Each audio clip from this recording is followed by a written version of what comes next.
दर्शकबिन, कल्पना गर्नुस् न, तपाईले आफ्नो सम्पूर्ण जीवन अरूका लागि खर्चिनुभयो, गाउँ गाउँ डुल्नुभयो, दुखीको पक्षमा बोल्नुभयो, अन्यायसँग जुझ्नुभयो, तर अन्त्यमा तपाईलाई नै पागल भनियो, तपाईलाई नै गलत बुझियो। अनि जब तपाईँ संसारबाट बिदा हुनुभयो तब मात्र मानिसहरूले भन्न थाले, सायद हामीले गल्ती गर्यौं। यो कथा त्यही मानिसको हो जसले आफ्नो जीवन आफैका लागि भन्दा पनि अरूका लागि बढी बाँचेका थिए। 2056 साल असारको 7 गते अर्थात् आजैका दिन वीर अस्पतालको एउटा सामान्य बेडमा एकजना मानिस जीवन र मृत्युको दोसाँधमा थिए। बाहिर असारे बादल मडारिरहेका थिए, आकाश मलिन थियो। भित्र उनको शरीरका एकपछि अर्को अङ्गहरूले काम गर्न छाडिरहेका थिए। मृगौला थाकिसकेको थियो, कलेजोले साथ छोडिसकेको थियो। बिहान करिब 6:30 डाक्टरहरूले उनको मृत्युको घोषणा गरे। अस्पतालका लागि त त्यो एउटा सामान्य घटना थियो, किनकि हरेक दिन जस्तै अर्को एउटा मृत्यु थियो। तर इतिहासका लागि त्यो एउटा सामान्य मृत्यु मात्रै थिएन। त्यो दिन एउटा विद्रोही मौन भएको थियो। एकजना दार्शनिकको यात्रा टुङ्गिएको थियो।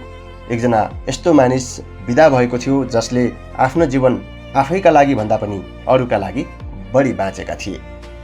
उनी थिए रूपचन्द्र बिष्ट, जनताले माया गरेर बोलाउने नाम रूपचन्द। मकवानपुरको पालुङ घरती खोलामा 1990 साल पौष 26 गते जन्मिएका रूपचन्द सानैदेखि फरक स्वभावका थिए। अरूले जीवनमा सुविधा खोजिरहेका बेला उनी अर्थ खोजिरहेका थिए। अरूले अवसर खोजिरहेका बेला उनी उत्तर खोजिरहेका थिए। उनी किताबमा मात्रै सीमित थिएनन्। उनले मानिस पढे, समाज पढे, गरिबी पढे र अन्याय पढे र अन्ततः आफ्नो जीवनलाई जनतासँग जोड्ने निर्णय गरे। युवावस्थामै उनी आन्दोलनमा होमिए, सडकमा उत्रिए, अन्यायका विरुद्ध आवाज उठाए, पक्राउ परे, कुटिए, तर पटक्कै डराएनन्।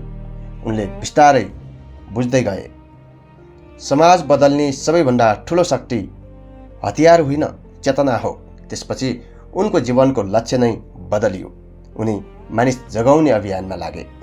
उनी शिक्षक बने, पालुङको जनकल्याण माध्यमिक विद्यालयका प्रधानाध्यापक बने।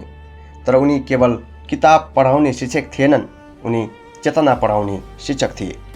विद्यार्थीहरूलाई भन्थे, कुकुर गर्छ निमेकको सोझो, मान्छे गर्छ विवेकको सोझो। कसैको अन्ध भक्त नबन, आफ्नो विवेक प्रयोग गर, प्रश्न गर, सत्य खोज। यही शिक्षा उनले हजारौँ बालबालिकालाई दिए। त्यो बेला गाउँमा धेरै बालबालिका विद्यालय जाँदैनथे, विशेष गरी छोरीहरू। तर रूपचन्दलाई त्यो स्वीकार्य थिएन।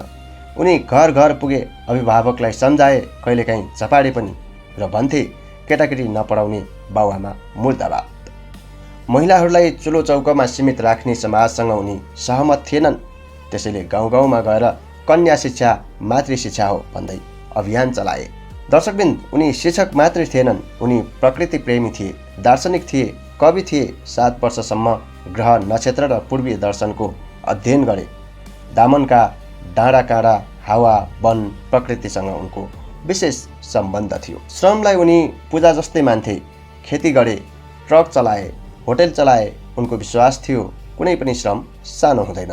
राजनीतिमा पनि उनी आए, तर पदका लागि होइन। उनी भन्थे, जनअधिकारका निम्ति राजनीति, समाजको हित निमित्त विकास। उनी प्रधान पञ्च बने, पालुङ विकास समितिको अवधारणा ल्याए।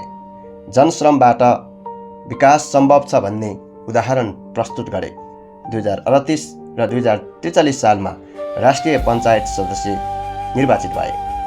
तर उनी सत्ताको सांसद कहिल्यै बनेनन्, जनताको सांसद बने।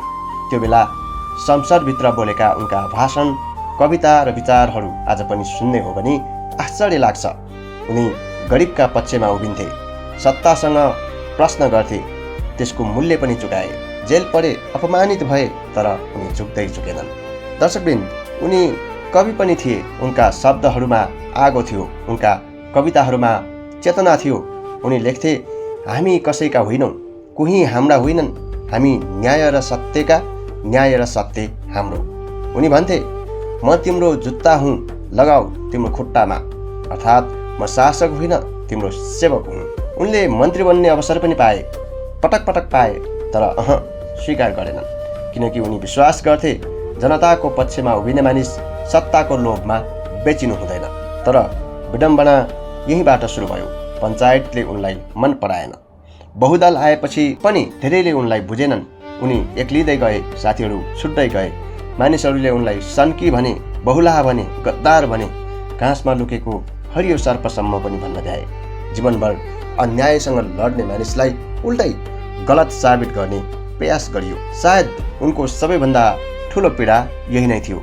जुन वर्गका लागि उनी जीवनभर लडे त्यो वर्ग कहिल्यै जागेन। जसलाई अधिकार बुझाउन खोजे उसले अधिकार बुझेनन्, जसलाई चेतना दिन खोजे उही चेतनाहीन रह्यो। यही निराशाले उनलाई बिस्तारै बिस्तारै भित्रभित्रै जलाउन थाल्यो। जीवनको अन्तिम समयसम्म पनि उनले आफ्नो सिद्धान्त छाडेनन्। साथीहरूले सुविधा सम्पन्न अस्पताल लैजान खोजे, तर उनले मानेनन्। उनले भने, जहाँ सर्वसाधारण उपचार गर्छन् म पनि त्यही उपचार गर्छु। त्यसैले उनको अन्तिम सास पनि वीर अस्पतालमै रोकियो। मृत्यु अघि उनले अन्तिम इच्छा सुनाएका थिए, मेरो लासमा फुल नचढाउनु, माला नलगाउनु, श्रद्धाञ्जली सभा नगर्नु, भुइँको आँसु नचुहाउनु, चुपचाप आडीघाटमा लगेर जलाइदिनु। र भयो पनि त्यही।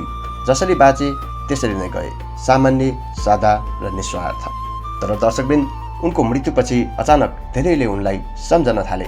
लेखहरू लेखिए, विशेषाङ्क छापिए, गुणगान गाइयो, तर त्यति बेला उनी थिएनन्।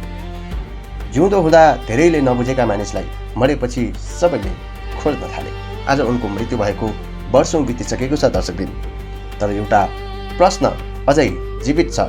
के हामीले रूपचन्दलाई समयमै चिनेका थियौँ? के हामीले आफ्नो समयको एउटा दुर्लभ मानिस गुमायौँ? किनकि आज पनि ठुला गाडी छन्, ठुला घर छन्, ठुला भाषण छन्, तर गाउँ गाउँमा पुगेर गरिबको पक्षमा बोल्ने आवाज दुर्लभ छ। आज पनि रूपचन्दले खोजेको चेतना अधुरै छ।